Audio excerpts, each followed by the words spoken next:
আচ্ছা সবাই মনোযোগ দিয়ে শোনো, গরুর দুধে কিন্তু অনেক পুষ্টিগুণ রয়েছে। গরুর দুধ খেলে বুদ্ধি বাড়ে, তাই তোমরা নিয়মিত গরুর দুধ খাওয়ার চেষ্টা করবে, ঠিক আছে? স্যার আপনি আমাদেরকে ভুল জিনিস শিখাচ্ছেন কেন? কি বললি বল্টু? আমি তোদের ভুল জিনিস শেখাচ্ছি? ভুল জিনিসই তো। গরুর দুধ খেলে যদি আসলে বুদ্ধি বাড়তো, তাহলে তো গরুর বাছুর গুলা এক একটা মহাবিজ্ঞানী হয়ে যেত।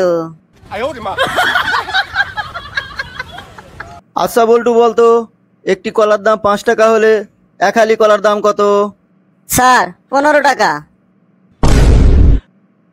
কি বললি হারামজাদা? এতদিন আমি তোকে এই শিখিয়েছি?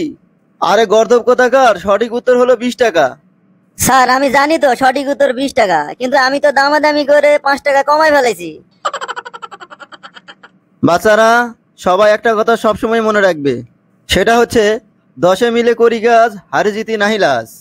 স্যার এই কাজটাই তো আমরা পরীক্ষার হলে করতে চাই, কিন্তু আপনার জন্যই তো করতে পারি না। কিরে বল্টু, তোর এক চোখ খোলা রেখে আরেক চোখ বন্ধ করে রাখছিস কেন? স্যার আপনি তো বলছেন ছোট বড় সবাইকে একসঙ্গে দেখতে।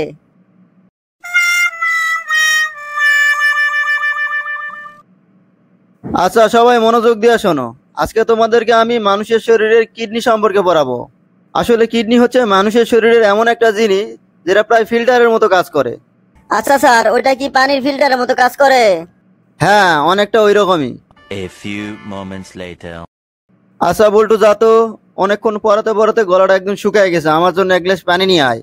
আচ্ছা ঠিক আছে স্যার, আমি আপনার জন্য বাইরে থেকে ফিল্টারের পানি নিয়ে আসতেছি। ওয়াক্থু, কিরে তুই না বললি ফিল্টারের পানি নিয়ে আসবি, কিন্তু এই পানি এত বাজে গন্ধ আর নোনতা নোনতা রাখছে কেন? স্যার আমি তো আপনাকে নিজের কিডনিতে ফিল্টার করা পানি খাওয়াইছি আপনারে।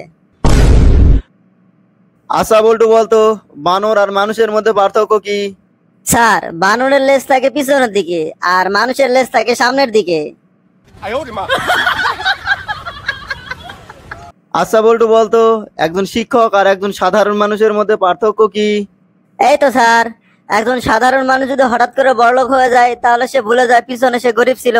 ঠিক তেমনি একজন শিক্ষকও পরীক্ষার হলে গার্ড পড়লে পরে ভুলে যায় সেও একজন ছাত্র ছিল। আচ্ছা বল্টু বলতো, যে খেলাধুলা করে তাকে কি বলে? খেলোয়াড়। আর যে বেশি জানে তাকে কি বলে? জানোয়ার। কি রে বল্টু, শুনলাম তোরা নোয়াখালীরা নাকি প বলতে পারিস না, প কে হ বলিস? স্যার আন্নের কোন হাগলে বলছে? আচ্ছা বাচ্চারা, তোমরা মনোযোগ দিয়ে শোনো, কালকে থেকে কিন্তু তোমাদের পরীক্ষা শুরু হবে। কেউ কিন্তু তোমরা পরীক্ষায় নকল করবা না, কারণ একবার নকল করে পরীক্ষা দিয়ে অভ্যাস হয়ে গেলে পরে এটা বাজে অভ্যাস হয়ে যাবে।